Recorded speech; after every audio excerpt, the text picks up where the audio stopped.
तो नमस्कार दोस्तों, मैं आपका स्वागत करता हूं अपने इस YouTube channel knowledge growth academy में।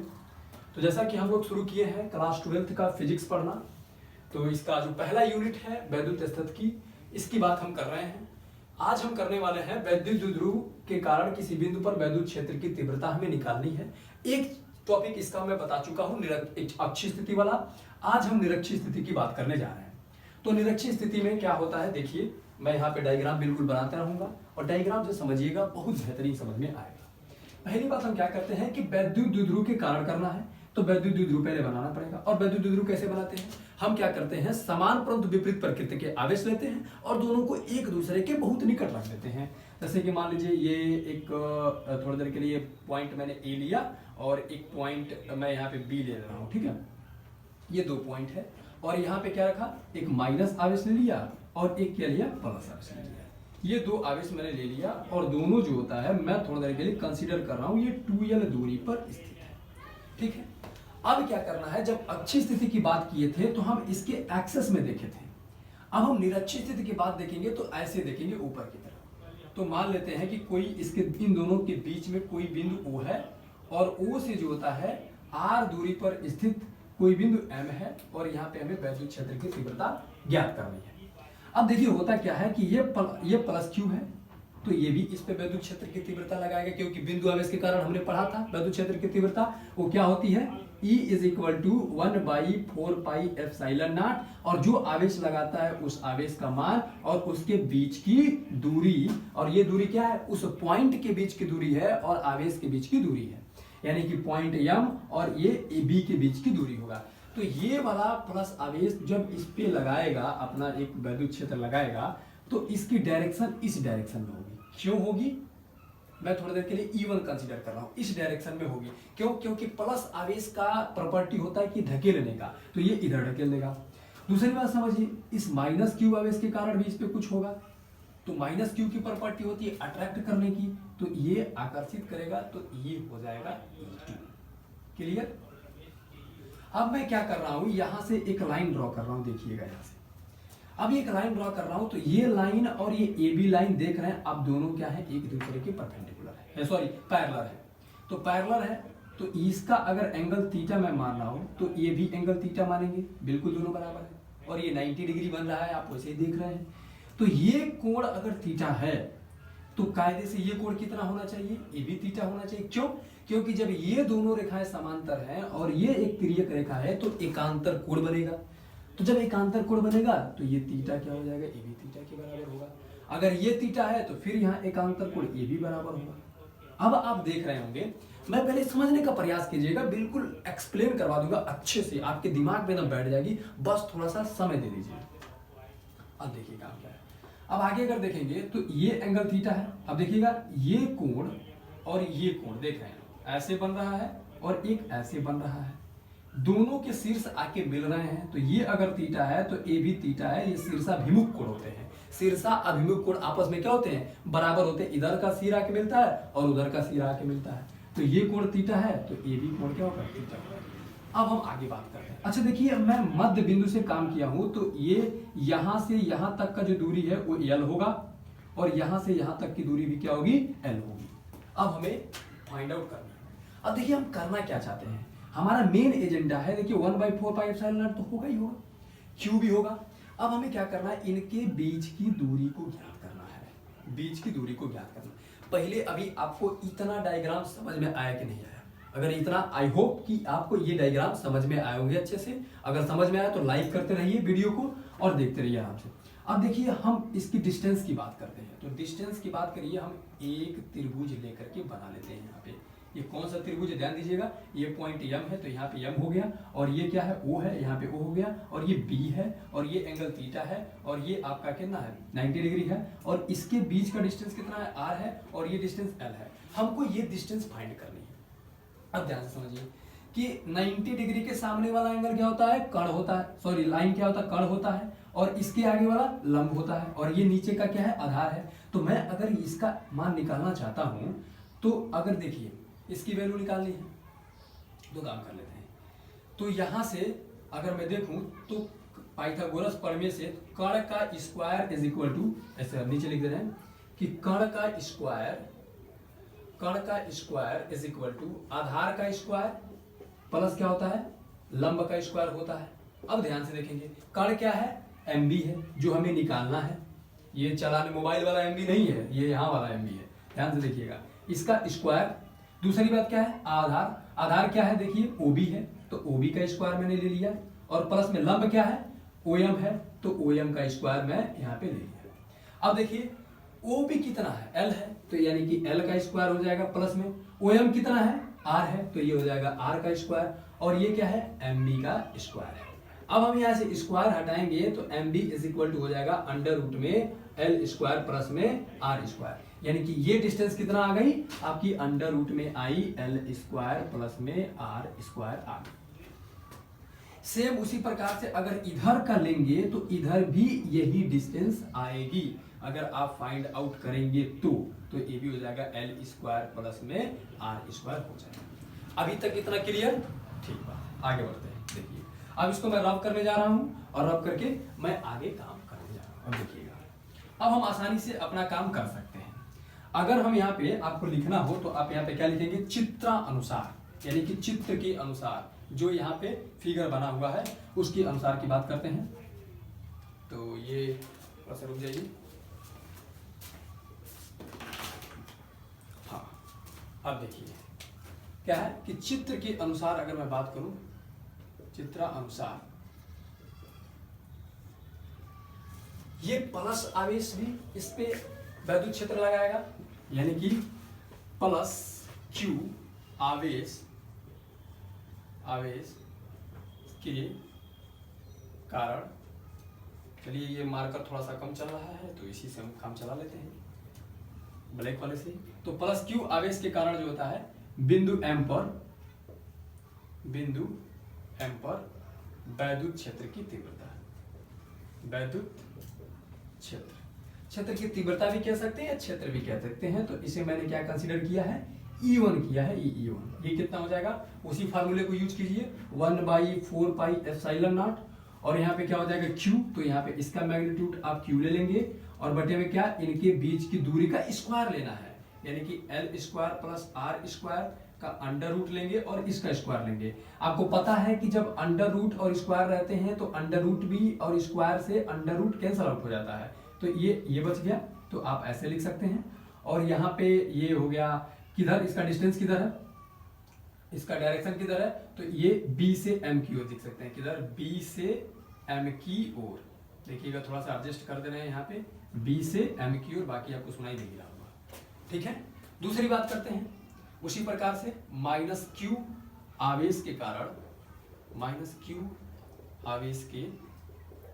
कारण बिंदु एम पर वैद्युत क्षेत्र की तीव्रता, वैद्युत क्षेत्र की तीव्रता मैं क्या कर रहा हूं, E2 कह रहा हूं, और E2 कितना है 1/4 पाई एप्सिलॉन नॉट, और ये Q हो जाएगा, और ये हो जाएगा फिर से वही डिस्टेंस कितना है इसके बीच की दूरी, ये हो जाएगा एल स्क्वायर प्लस में आर स्क्वायर, स्क्वायर करेंगे तो अंडर रूट वैसे ही हट जाएगा, तो ये इसकी डायरेक्शन किधर होगी, तो एम से ए की ओर, देखिएगा ध्यान से, एम से ए की ओर, तो ये हो जाएगा एम से ए की ओर।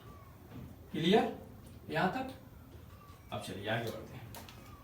अब चूंकि हमको निकालना है इस बिंदु पर, तो दोनों के नेट वैद्युत क्षेत्र की तीव्रता अगर हम फाइंड आउट करेंगे तो इन दोनों को हमें क्या करना पड़ेगा, इसका रिजल्टेंट निकालना पड़ेगा। अब देखिए हम क्या करेंगे, जब दो आवेश ऐसे होते हैं, ध्यान से देखिएगा, ये आपका क्या है E1 है, और ये आपका क्या है, ये इधर आपका है ऐसे करके, इधर आपका क्या है E2 है।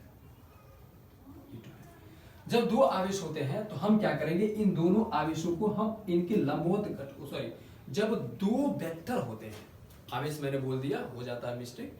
अब देखिए यहां से, जब दो वेक्टर होते हैं तो दो वेक्टर को हम उनके लंबवत घटकों में वियोजित करते हैं। कैसे करते हैं समझा दे रहा है, बिल्कुल आप समझिएगा।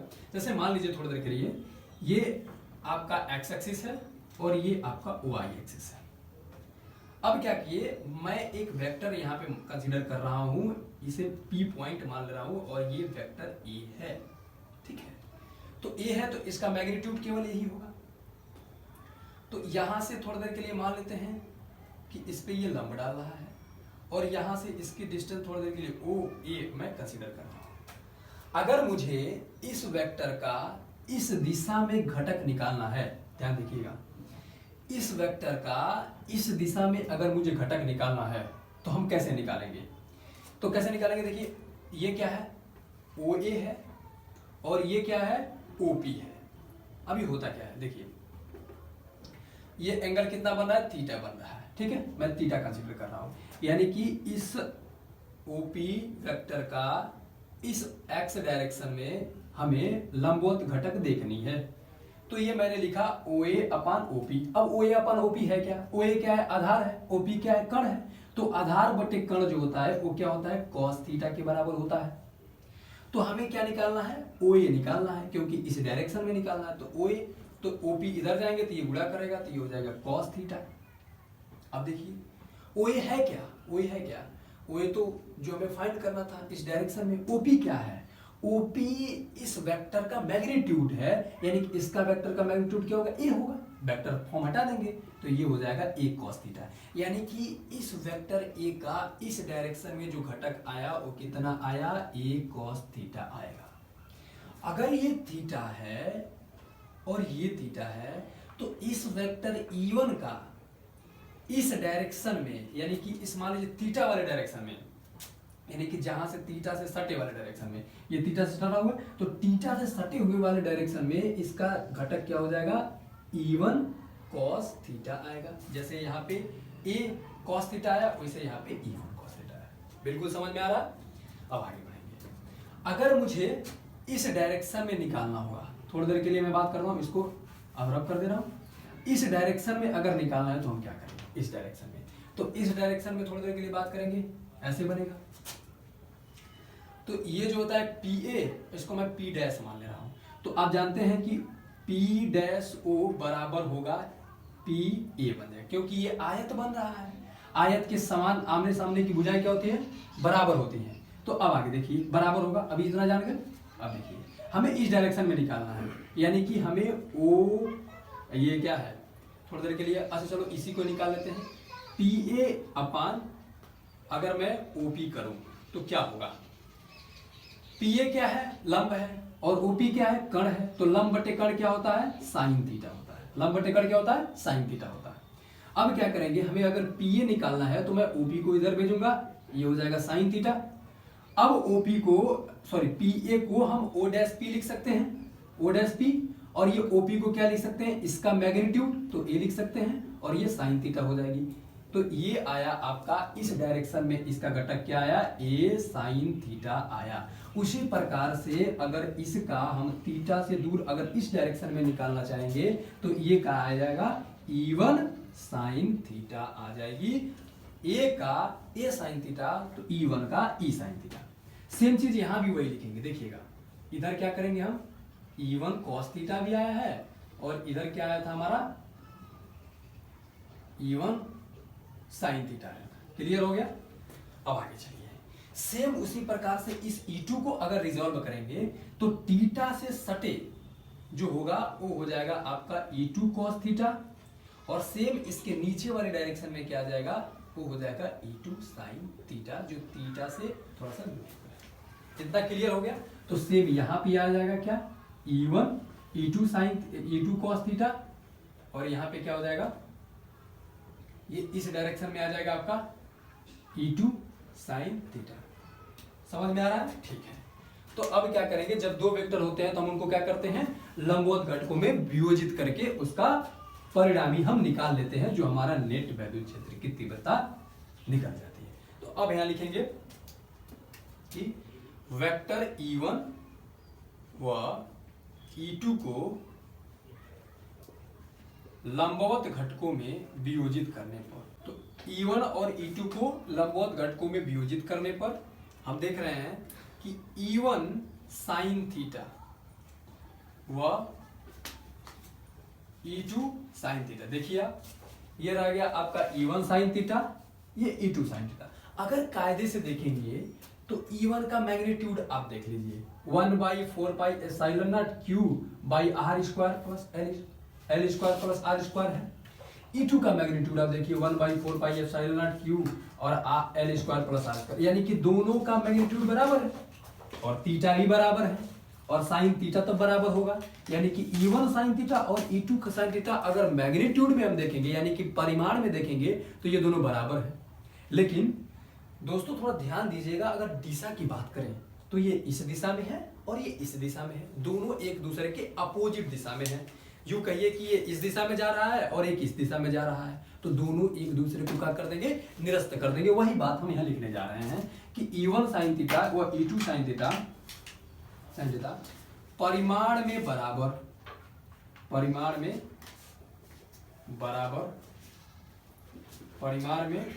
बराबर व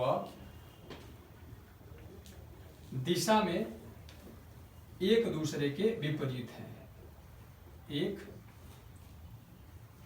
दूसरे के विपरीत हैं। अतः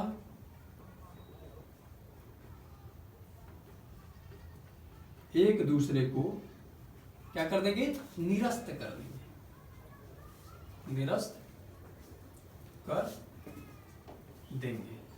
अब ये इन दोनों का तो खेल वैसे ही खत्म हो गया। अब बचे कौन, ये दोनों। अब देख रहे हैं आप ये दोनों का डायरेक्शन क्या है, बिल्कुल एकदम एक ही डायरेक्शन में है। तो अगर नेट निकालेंगे तो ये दोनों को क्या कर देंगे, हम ऐड कर देंगे। अब देखिएगा ध्यान से, तो मैं लिखने जा रहा हूं यहां पे बिंदु M पर नेट वैद्युत क्षेत्र की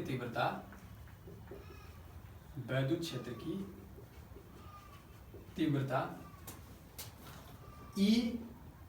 अब देखिए इस निरक्षीय स्थिति को ना बोर्डॉन पोजीशन कहते हैं। क्या कहते हैं, बोर्डॉन पोजीशन कहते हैं। जैसे अक्षीय स्थिति को एक्सियल पोजीशन कहते थे, उसी प्रकार से इसको क्या कहते हैं, बोर्डॉन पोजीशन कहते हैं। तो बोर्डॉन पोजीशन कहते हैं, तो बोर्डॉन पोजीशन के लिए B आगे वाला अक्षर लिख देंगे और ये हो जाएगा हमारा क्या, E1 cos थीटा प्लस में E2 cos थीटा कर देंगे।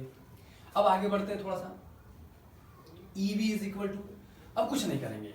अब देखिए दोनों में अगर मैं ध्यान दूं थोड़ी देर के लिए, ये दोनों का मैग्नीट्यूड बराबर है, ठीक बात, और cos थीटा भी वैसे बराबर है, यानी कि ये दोनों कह सकते हैं बराबर है, यानी कि दोनों को आप जोड़ ही लीजिए, यानी कि 2E आप लिख सकते हैं cos थीटा ऐसे। क्यों, क्योंकि आप यहाँ लिख दीजिए कि E1 बराबर है E2 और इसको हम क्या करें, E कह दे रहे हैं, ठीक है ना।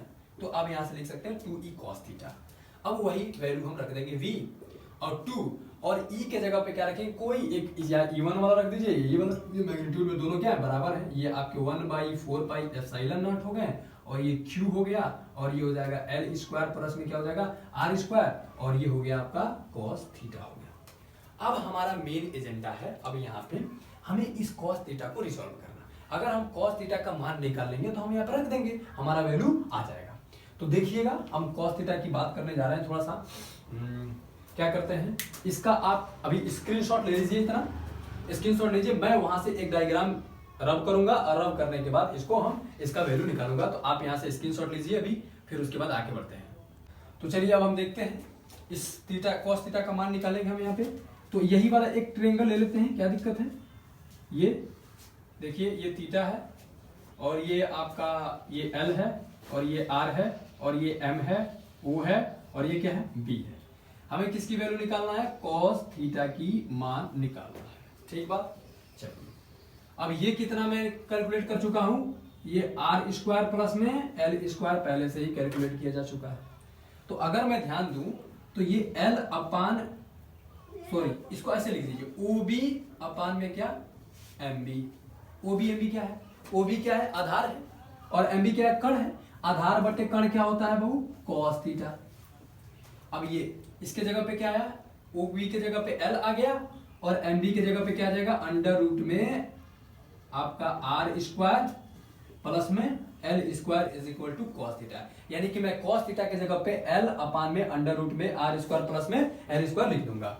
अब देखिए यहाँ पे ये हो जाएगा EB और ये 2 को थोड़ा देर के लिए Q के साथ में ले ही लेता हूँ, 1/4πε0 और ये हो जाएगा आपका 2Q और ये हो जाएगा क्या, R स्क्वायर। चलिए इसको इधर उधर भी कर सकते हैं क्योंकि प्लस वाला है तो कोई दिक्कत नहीं करेगा, L स्क्वायर R स्क्वायर ये हो गया और ये इसके जगह पे मैं लिखूंगा एल कॉस के जगह पे, और अंडर रूट में क्या लिखूंगा आर स्क्वायर प्लस में एल स्क्वायर लिख सकते हैं इसे। ठीक है, अब क्या करेंगे, थोड़ा सा ऊपर का मैं इरेज करूंगा और आगे से फिर मैं सॉल्व करूंगा। आप यहां तक का स्क्रीनशॉट ले चुके हैं तो कोई दिक्कत नहीं है, फिर उसके थोड़ा सा नीचे का लिखिएगा और फिर मैं ऊपर को ऐसे इरेज कर रहा हूं।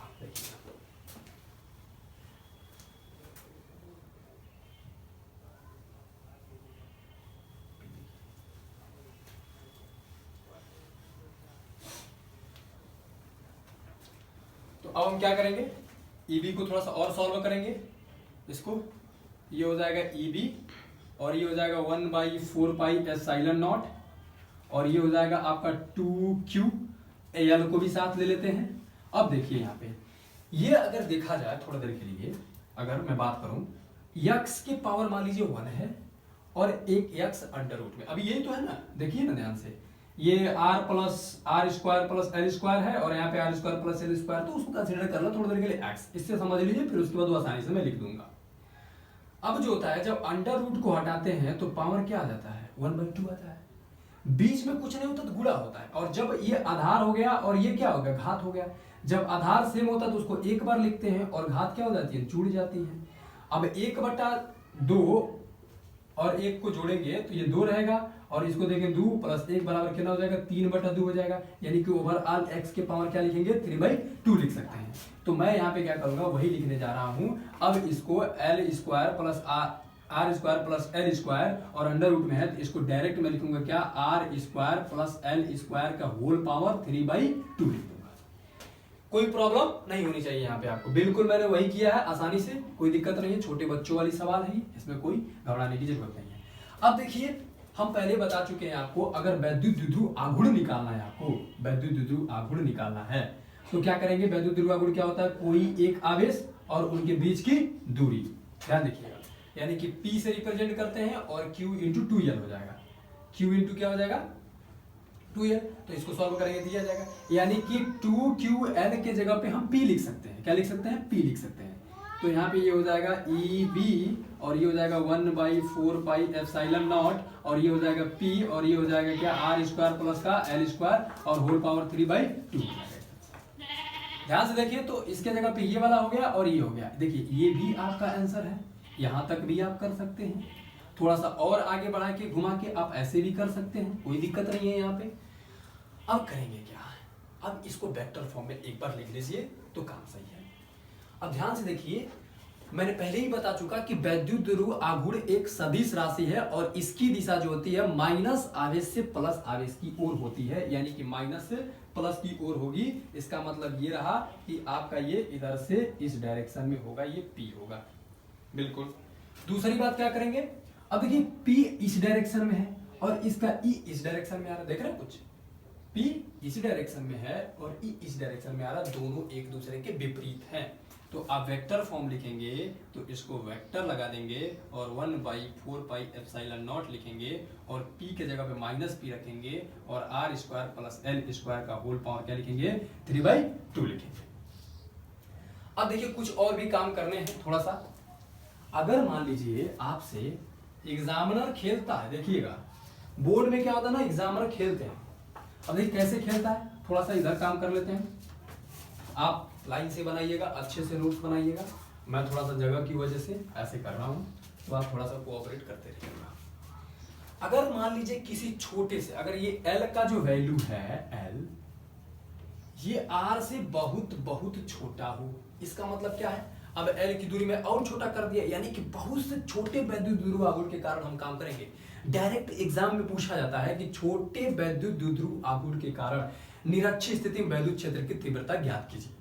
तब हम क्या करेंगे, तो छोटा है यानी कि L बहुत कम है, तो जब छोटा है तो उसको निगलेक्ट कर देंगे, तो आपका हो जाएगा वेक्टर E और ये 1/4 पाई एप्सिलॉन नॉट और ये हो जाएगा P माइनस के साथ और ये हो जाएगा L खत्म हो गया, तो ये हो जाएगा केवल R स्क्वायर और ये हो जाएगा क्या 3/2। अब ये 2 से 2 कैंसल आउट हो जाएगा, तो ये हो जाएगा आपका vector E is equal to 1/4 pi epsilon nought, sorry यहाँ पे वेक्टर लगा के चलिएगा, ये दोनों वेक्टर लगा के चलिएगा, तो ये हो जाएगा एप्सिलॉन नॉट और ये हो जाएगा vector P with minus sign और ये हो जाएगा क्या R और Q बचा हुआ, R Q बचा जाएगा, इस तरह से आप इसका वैल्यू लिख सकते हैं। क्लियर था? तो अगर छोटे से वैद्युत ध्रुव आघूर्ण के कारण पूछेगा, आप यहां तक आएंगे, अगर आप यहां तक आप करके छोड़ सकते हैं इसको बोर्ड एग्जामिनेशन में। और ये देखिए बोर्ड एग्जामिनेशन के लिए बहुत ही इंपॉर्टेंट टॉपिक है, क्योंकि कभी अच्छी स्थिति और कभी निरक्षी स्थिति, खास तौर के यूपी बोर्ड के बोर्ड एग्जामिनेशन की बात करें तो अगर इस साल अच्छी स्थिति आया है तो अगले साल निरक्षी स्थिति पूछेगा, पक्की बात है। और अगले साल अगर निरक्षी स्थिति आया तो उसके अगले साल अक्षी स्थिति पूछेगा। तो इस तरह से करके अल्टरनेट आता रहता है। तो आप यहाँ से स्क्रीनशॉट लीजिए और नोट बनाइए, और अच्छे लग रहे हैं कंटेंट तो आप लाइक कीजिए और सब्सक्राइब कीजिए।